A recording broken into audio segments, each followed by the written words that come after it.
Hello everyone, I hope you're having a wonderful day today. My topic today is fertilizing. How much do I use? Why do I use that amount? And what does temperature have to do with fertilizing? Okay, let's start out here. This is the kind of fertilizer I use. Better Grow Orchid Plus 20, 14, 13. All right, these are my vandas and they grow very fast. So I keep them out here on my sunroom because they get a lot of sun. And as a matter of fact, I give them all the sun they can handle without getting sunburn. And there's higher temperatures out here on my sun porch, okay? So I know that they can handle this. So this is what I do. Once a week, I give them 1/4 teaspoon Better Grow Orchid Plus 20, 14, 13. You dissolve it in 1 gallon of pH 6.0 water. Is that 6.0 pH? Is that important? Yes, that is very, very important because the nutrients will actually be able to work in that pH, okay? You mix the fertilizer fresh for each use. You know how some people don't like leftovers? Well, orchids don't like leftovers. Use the fertilizer fresh. Good thing to keep in mind. So how I care for these is they get a soak every 5 days with these really hot temperatures that we've been having this summer. I spray down the roots with the fertilizer after I've dumped the water out.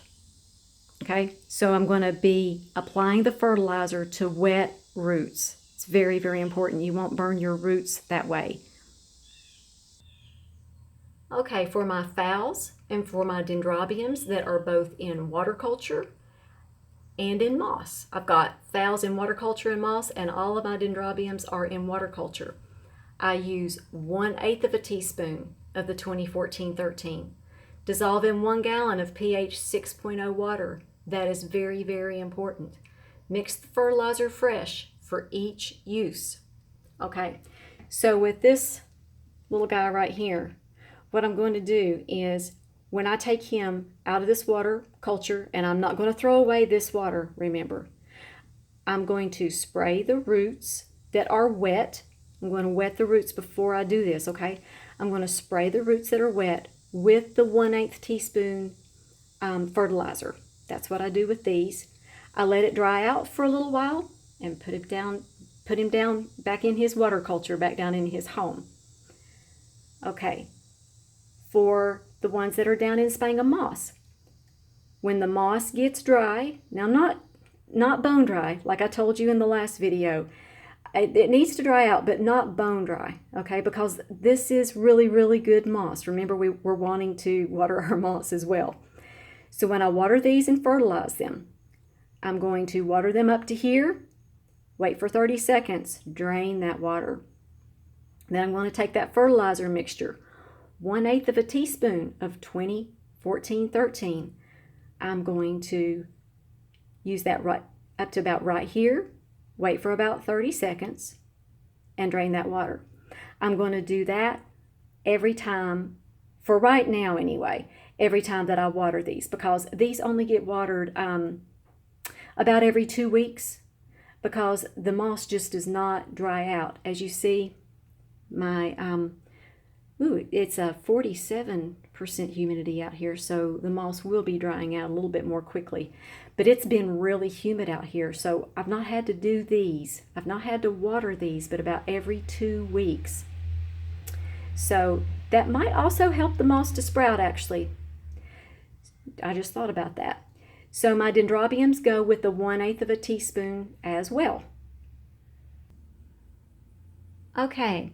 So one of my subscribers asked me, what about the temperatures that you're growing in and your fertilizer?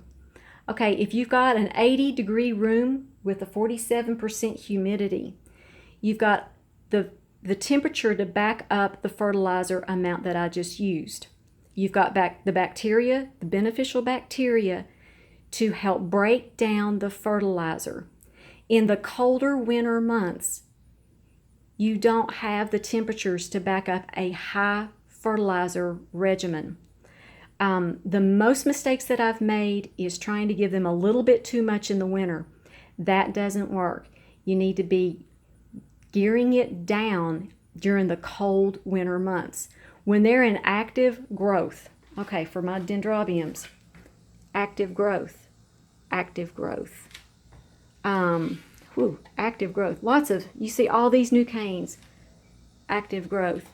Do you see all these white roots, all these new white roots? Look at the roots on these. Okay, look at the roots on this one. That's incredible. Look at the size of these roots. This is what has popped out ever since I've been doing this once a week.